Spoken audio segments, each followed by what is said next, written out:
तो दोस्तों हम पढ़ रहे थे मेवाड़ राजवंश और कल वाली क्लास में हमने महाराणा लाखा के बारे में पढ़ा था और आज हम पढ़ेंगे महाराणा मोकल के बारे में, जो कि महाराणा लाखा या लख सिंह के पुत्र थे और इनका शासनकाल 1421 से 1433 तक है। और महाराणा मोकल पढ़ने से पहले हम कल वाली क्लास का जल्दी से रिवीजन करेंगे। कल वाली क्लास में हमने महाराणा लाखा या लख सिंह के बारे में पढ़ा था और मैंने सबसे पहले आपको बताया था कि इनका शासनकाल 1382 से 1421 के मध्य था और इनके समय जावर उदयपुर में चांदी की खान मिली जिससे मेवाड़ की प्रगति हुई। उसके बाद में मैंने पढ़ा था कि इनके समय पिच्छू या छितर नामक बंजारे ने अपनी बैल या नंदी की स्मृति में उदयपुर में पिछोला झील का निर्माण करवाया था। पिछोला झील के पास में ही नटने का चबूतरा बना हुआ है और पिछोला झील में राजस्थान की प्रथम सौर चालित नाव चलाई गई थी। ठीक है, इतनी बातें हमने की थी। उसके बाद मैंने आपको बताया था कि राणा लाखा का विवाह मारवाड़ की जो राजकुमारी थी हंसाबाई के साथ हुआ था। ये विवाह का जो रिश्ता आया था वो महाराणा लाखा के पुत्र कुंवर चुंडा के लिए आया था, लेकिन जब महाराणा लाखा ने विवाह की इच्छा जताई तो कुंवर चुंडा मान गए कि मेरे पिताजी शादी करेंगे। इसलिए हम कहते हैं कि कुंवर चुंडा को मेवाड़ का विषम पितामह कहा जाता है, क्योंकि जिस प्रकार महाभारत में देवव्रत ने ये प्रतिज्ञा ली थी उसी प्रकार मेवाड़ में कुंवर चुंडा ने ली थी, तो इसलिए हम इन्हें मेवाड़ का विषम पितामह कहते हैं। ठीक है, और ये जब सेक्रीफाइस दिया किसने, कुंवर चुंडा ने, तो इसके लिए उन्हें स्पेशल राइट्स दिए गए। किनको, कुंवर चुंडा को। तो क्या क्या राइट दिए गए हमने पढ़े थे। तो हमने पढ़ा था कि मेवाड़ के जो 16 प्रथम श्रेणी के ठिकाने हैं उनमें से 4 बड़े ठिकाने, सुलुम्बर वाला सबसे बड़ा था 16 में से, वो भी चुंडा को दिया गया था। इसके अलावा आमेठ जो कि राजमंद में पड़ता है, बेगू जो कि चित्तौड़गढ़ में पड़ता है और देवगढ़ जो कि राजमंद में पड़ता है। ये 4 ठिकाने किसको दिया गया, चुंडा को दिए गए थे। और ये भी राइट दिया गया कि सबसे आगे अरावली में कौन लड़ेंगे मेवाड़ की सेना की ओर से, तो कौन लड़ेंगे, चुंडा या चुंडा के वंशज। इसके बाद में चुंडा जो है वो मेवाड़ महाराणा के जो डॉक्यूमेंट पर साइन होने के बाद दूसरा किसका साइन होगा, तो कुंवर चुंडा या चुंडा के वंशज का होगा। इसके अलावा जो मेवाड़ महाराणा है उनके तलवार कौन बांधेंगे, तो चुंडा बांधेगा या उनके वंशज चुंडावत बांधेंगे। इसके अलावा इनको स्पेशल राइट में और क्या दिया गया, और इनको दिया गया कि जब महाराणा राजधानी में नहीं होंगे तो जो राजधानी कौन संभालेगा, तो कुंवर चुंडा या चुंडा के वंशज। इतनी बातें हमने की थी। और इसके अलावा मैंने आपको बताया था कि जब बूंदी वाला आक्रमण बताया था, यानी राणा लाखा ने बूंदी पर आक्रमण किया था, लेकिन बूंदी वाला जो दुर्ग है वो नहीं जीत पाए, इसलिए उन्होंने नकली दुर्ग बनाया और नकली दुर्ग की रक्षा करते हुए कुंभाहाड़ा है वो वीर गति को प्राप्त हुए थे। तो कुंभाहाड़ा का नाम आप याद रखिएगा। उसके बाद उन्होंने लाखा के दरबारी जो विद्वान पढ़े थे, झोटिंग भट्ट और धनेश्वर भट्ट। झोटिंग भट्ट को लाखा ने पीपली गांव दान में दिया था, जबकि धनेश्वर भट्ट को पंच देवालय गांव दान में दिया था। ये हमने कल वाली क्लास में बातें की थी। आज हम पढ़ेंगे महाराणा मोकल के बारे में, जो कि महाराणा लाखा और हंसाबाई से उत्पन्न संतान थे। तो महाराणा मोकल जिनका शासनकाल 1421 से 33 के मध्य है, इनके पिता अभी मैंने आपको बताया कौन है, तो लाखा, और माता हंसाबाई। अब देखिए, जब लाखा की मृत्यु हो जाती है तो महाराणा मोकल उस समय बहुत ही अल्पवयस्क थे, यानी बहुत ही छोटे थे, इसलिए जो कुंवर चुंडा थे वो मोकल के क्या बनते हैं, संरक्षक बनते हैं। किसके, मोकल के संरक्षक कौन बनते हैं पहली बार, कुंवर चुंडा। अब देखिएगा, मोकल की माता थी हंसाबाई और हंसाबाई को अभी भी डर था, संदेह था कि कुंवर चुंडा कहीं मोकल को मारकर मेवाड़ के शासक न बन जाए, तो इसलिए हंसाबाई को अभी भी ये संदेह था। तो इसलिए जब ये बात कुंवर चुंडा को पता चली कि हंसाबाई है वो इस प्रकार की सोच रखती है, तो कुंवर चुंडा को बहुत बुरा लगा और कुंवर चुंडा चले गए मांडू, और मांडू का उसमें सुल्तान या जो राजा हुआ करता था वो था होशंग शाह। तो ये मांडू के होशंग शाह के पास चला गया, कौन, कुंवर चुंडा। ठीक है, तो जैसे ही कुंवर चुंडा मांडू के होशंग शाह के पास चला गया तो हंसाबाई ने भी रणमल अपने भाई को फ़ोन मिलाया मारवाड़, और हंसाबाई ने अपने भाई से कहा कि भैया अभी मेरा बच्चा मोकल बहुत ही छोटा है, तो आप प्लीज़ मेवाड़ में आइए और मेवाड़ को संभालिए कई दिन। तो जब हंसाबाई ऐसे रिक्वेस्ट करती है तो रणमल है वो मेवाड़ आते हैं। तो इसके बाद में मोकल का संरक्षक कौन बन जाता है, तो रणमल बन जाता है। तो इसलिए हम कहते हैं कि दूसरा जो संरक्षक था मोकल का वो कौन था, तो रणमल। और हम पढ़ेंगे कि कि रणमल मेवाड़ मेवाड़ में ही रहने का सोचने लगता है और ये मेवाड़ का राठौड़ीकरण कर देते हैं, यानी राठौड़ों का प्रभुत्व स्थापित करना चाहते थे रणमल। लेकिन वो कहानियाँ हम पढ़ेंगे आगे, भरमली इनकी प्रेमिका थी, वो सारी कहानियाँ जब हम कुंभा पढ़ेंगे, महाराणा कुंभा पढ़ेंगे, उसमें पढ़ेंगे। तो आपको इतना याद रखना है कि मोकल का पहला जो संरक्षक था वो था कुंवरचुंडा, जबकि दूसरे संरक्षक किसे बनाया गया तो रणमल को बनाया गया। ठीक है, ये इतनी बातें याद होगी। अब हम पढ़ते हैं कि जब मोकल बड़ा हो जाता है तो ये कई निर्माण कार्य करवाता है। वो निर्माण कार्य पढ़ते हैं हम, क्या क्या निर्माण कार्य करवाता है ये, तो याद रखिएगा। जो मैंने आपको पिछली वाली क्लासों में बताया था कि परमार राजा भोज था। परमार राजा कौन था? भोज था। उसने चित्तौड़ में त्रिभुवन नारायण मंदिर का निर्माण करवाया था, यानी त्रिभुवन नारायण मंदिर का निर्माण करवाया था। किसने? परमार राजा भोज ने। तो इस मंदिर का पुनर्निर्माण किसने करवाया? तो ये करवाया मोकल ने। और मोकल ने इसका पुनर्निर्माण करवाया किस मंदिर का? त्रिभुवन नारायण मंदिर का। तो इसलिए मोकल ने इसका एक नया नाम रखा। क्या रखा? समिदेश्वर मंदिर। तो याद रखिएगा, मोकल ने परमार राजा भोज द्वारा निर्मित त्रिभुवन नारायण मंदिर का पुनर्निर्माण करवाया और उसका नाम रखा समिदेश्वर मंदिर। ठीक है, और ये मंदिर कहाँ पे है? तो चित्तौड़ में बना हुआ है। इसके बाद में हम जो दूसरा चीज़ पढ़ते हैं वो है कि इनका भाई था, यानी मोकल का भाई था बाघ सिंह।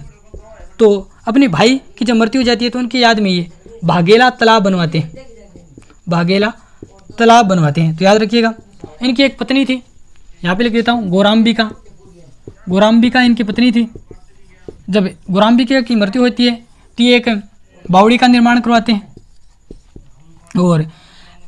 और ये याद रखिएगा, जो एकलिंग नाथ जी मंदिर था कहाँ पे था? तो हम सब ने पढ़ा था कैलाशपुरी उदयपुर में एकलिंग नाथ जी का मंदिर था। किसने बनवाया था? तो बप्पा रावल ने। लेकिन इसके जो चारों ओर परकोटा किसने बनवाया, यानी परकोटे का निर्माण किसने करवाया? तो मोकल ने करवाया था। तो याद रखिएगा, जो एकलिंग नाथ जी मंदिर है उसके परकोटे का निर्माण किसने करवाया? परकोटे का मतलब उसके चारों ओर भींत किसने बनवाई? ये किसने बनवाई? मोकल ने बनवाई। अब ये दो जानकारियाँ मैंने आपको बताई कि दो बातें मैंने आपको बताई कि महाराणा जो मोकल है उसने अपनी पत्नी गोराम्बिका की याद में बावड़ी बनाई, और साथ में कैलाशपुरी जो उदयपुर में एकलिंग नाथ जी का मंदिर है उसका प्रकोटा बनवाया, यानी उसके चारों ओर भींत बनवाई। अपनी भाषा में बोला तो भींत बनवाई, और भींत बना के यहाँ वो मंदिर है और 3 दरवाजा रख दिया। ठीक है, तो आ जानकारी है अपन जो कि एक जानकारी था कि एकलिंग नाथ जी के प्रकोटे यानी मंदिर है उसके प्रकोटे का निर्माण कराया और अपनी पत्नी गोराम्बिका की याद में बावड़ी बनाई। ये जानकारी हमें मिलती है श्रृंग ऋषि अभिलेख से। अब मैं ये मिटो रहा हूँ, मैं बाद में आपको बता दूंगा, तो यहाँ पे याद रखिएगा। अब बात आती है श्रृंग ऋषि अभिलेख। ये देखिएगा, जो कैलाशपुरी अपना पड़ता है जहाँ पे एकलिंग नाथ जी का मंदिर है उसके पास ही ये एक अभिलेख मिला है हमें, श्रृंग ऋषि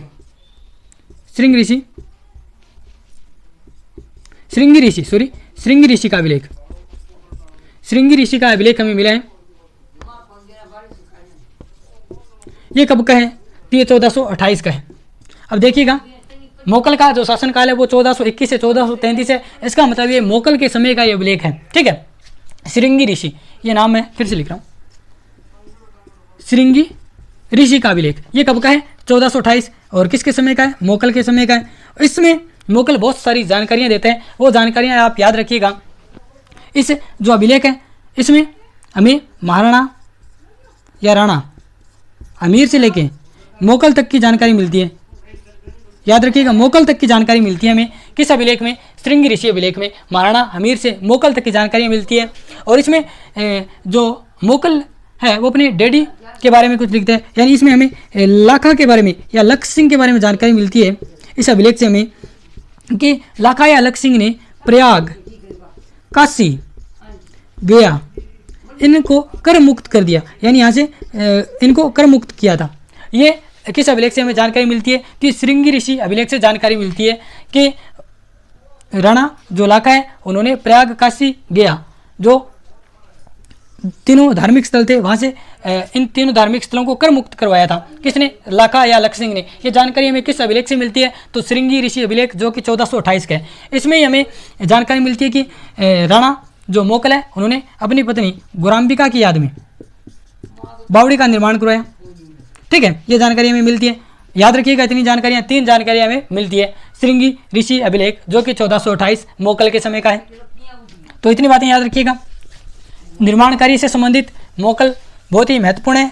ठीक है, अब मैं साथ साथ में बात कर लेता हूँ कि जो इनके वास्तुकार यानी मोकल के जो दरबार में वास्तुकार होते थे वो कौन कौन थे। बहुत ही शानदार से नाम है।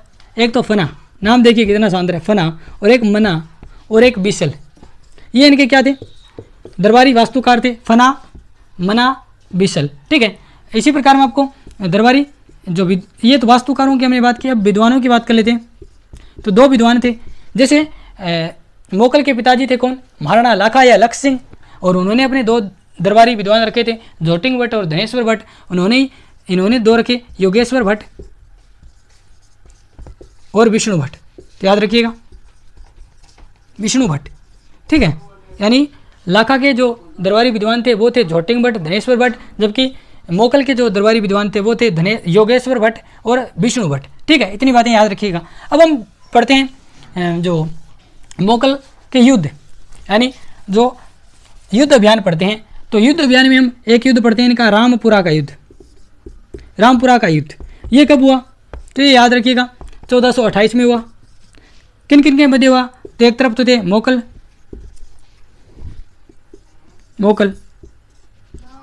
और सामने कौन, तो नागौर का फिरोज खां। और याद रखिएगा ये फिरोज खां नाम हम आगे पढ़ेंगे, जब कुंभा पढ़ेंगे तो हम पढ़ेंगे कि नागौर पर कुंभा आक्रमण करेंगे तो उसमें जो आक्रमण का कारण होगा वो फिरोज खां का एक तो पुत्र था और एक था उसका भाई, यानी फिरोज खां का पुत्र था मुजाहिद खां और इसका फिरोज खां का पुत्र था शम्स खां और इसका जो भाई था मुजाहिद खां। उनके मध्य दोनों में उत्तराधिकार संघर्ष के लिए क्या होगी, लड़ाई होगी। जब फिरोज खां की मृत्यु हो जाती है उसके बाद में लड़ाई होगी, वो हम कुंभा पढ़ेंगे तब पढ़ेंगे। लेकिन आपको याद रखना है कि रामपुरा का युद्ध होता है मोकल वर्सेज नागौर का फिरोज खां और साथ में था गुजरात का अहमद शाह। गुजरात का कौन था, अहमद शाह। और यहाँ पे विजय इस युद्ध में किसकी होती है, तो मोकल की होती है। विजय होती है किसकी, मोकल की। तो याद रखिएगा रामपुरा का युद्ध कब हुआ, 1428 में हुआ। किस किस के मध्य, मोकल और नागौर का फिरोज खां था और गुजरात का अहमद शाह, इनके मध्य हुआ। जीता कौन, मोकल जीता। अब इसके बाद में देखिएगा, अब गुजरात का अहमद शाह को मोकल ने रामपुरा के युद्ध में हराया था और साथ में नागौर के फिरोज खां को भी हराया था। अब देखिएगा 1433 की घटना है। गुजरात वाला जो अहमद शाह जिसको मोकल ने रामपुरा के युद्ध में हराया था, ये आक्रमण करता है और इसके आक्रमण को रोकने के लिए मोकल हैं वो जाते हैं जिलवाड़ा, यानी जिलवाड़ा में पड़ाव डालते हैं। और ये जिलवाड़ा आई थिंक राजसमंद में पड़ता है। कहाँ पे पड़ता है, राजसमंद। आप थोड़ा कन्फर्म कर लेना, मुझे याद नहीं आ रहा है, मुझे तो ऐसा याद है ये राजसमंद में पड़ता है। तो जिलवाड़ा में मोकल जाता है और यहाँ पे एक कहानी मैं आपको सुनाता हूँ कि यहाँ पे मोकल ने अपना कैंप लगा रखा था, सैनिक कैंप, मिलिट्री कैंप लगा रखा था। तो यहाँ पे मोकल के साथ एक बंदा और था जो कि उनमें यानी मोकल की सेना वाला बंदा था, यानी मोकल की सेना में एक बंदा था वो मोकल के साथ था और साथ में चाचा और मेरा। अब याद रखिएगा, और चाचा और मेरा के बारे में मैंने आपको बताया था। चाचा और मेरा कौन थे, तो ये छेतर सिंह या राणा खेता के जो दासी या उनकी जो प्रेमिका थी कर्मा खातिन, उनके पुत्र थे कौन, चाचा और मेरा। तो याद रखिएगा यहाँ पे मोकल ने जब जिलवाड़ा में कैंप डाल रखा था उसमें मोकल के साथ एक बंदा और था और साथ में चाचा और मेरा थे। ऐसी कहानियाँ हैं, वो कहानी आप सुनिएगा ध्यान से। तो मोकल ने एक वृक्ष को देखा और मोकल को पता नहीं चला कि ये वृक्ष किस चीज़ का है। तो मोकल ने चाचा और मेरा से न पूछकर उस व्यक्ति जो है मोकल के साथ उससे पूछा कि ये वृक्ष किस चीज़ का है। तो चाचा और मेरा ने इस बात पर अपना अपमान समझा, अपनी बेइज्जती समझी। अब आप सोचेंगे अपमान और बेइज्जती कैसे समझी चाचा और मेरा ने, ठीक है। तो चाचा और मेरा ने अपनी बेइज्जती कैसे समझी, क्योंकि चाचा और मेरा कर्मा खातिन, यानी खाती आप सभी जानते हैं लकड़ी का काम करते हैं, तो खाती यानी खातिन के पुत्र थे। तो याद रखिएगा खातिन के पुत्र थे, तो ये खाती थे और खाती को लकड़ी की पहचान होती है, यानी ये वृक्ष किस चीज़ का है ये सारी पहचान होती है। तो इसलिए चाचा और मेरा को बुरा लगा कि हम जो हैं वो खाती की संतान है, ये हमसे नहीं पूछता बल्कि दूसरे से पूछा है। तो ये हमारी बेइज्जती कर रहे हैं। मोकल ने इस वैसे पॉजिटिव वे में पूछा था, लेकिन चाचा और मेरा इस बात पे गुस्सा मान जाते हैं और ये मेहपा पुआर के साथ मिलकर यहाँ पे जिलवाड़ा कैंप में मोकल की हत्या कर देते हैं। तो याद रखिएगा, वैसे कहानियाँ और है, वैसे आपको सीधी याद रखनी है कि मोकल की हत्या किसने की, तो चाचा और मेरा ने, साथ में कौन था, मेहपा पुआर। ठीक है, मोकल की हत्या कर दी। और इस कैंप में कहते हैं कि कुंभा भी इस कैंप में था, लेकिन जो मेवाड़ी सरदार थे अन्य, उन्होंने, जो कि मोकल के समर्थक थे मेवाड़ी सरदार, उन्होंने कुंभा को वापस जल्दी से वहाँ से भगा दिया। ठीक है, तो याद रखिएगा, मोकल जब गुजरात के अहमद शाह के विरुद्ध जिलवाड़ा में कैंप डाले हुआ था 1433 में, उसमें चाचा व मेरा ने और मेहपा पुआर के साथ मिलकर मोकल की हत्या कर दी। उस समय कुंभा भी वहाँ पे मौजूद थे, लेकिन जो मोकल समर्थक जो मेवाड़ी सरदार थे, उन्होंने किसको, कुंभा को वहाँ से भगा दिया। तो दोस्तों, ये थी आज की हमारी क्लास, जिसके अंतर्गत हमने महाराणा मोकल के बारे में पढ़ा और डेली हम एक राजा के बारे में पढ़ेंगे, क्योंकि जब हम एक राजा के बारे में पढ़ते हैं तो आपको बहुत सारी चीज़ें हैं वो एक राजा के बारे में बता पाता हूँ, जो कि आपके लिए इंपॉर्टेंट है। ठीक है, तो ये क्लास आपको कैसी लगी कमेंट बॉक्स में बताइएगा। कल हम पढ़ेंगे महाराणा कुंभा।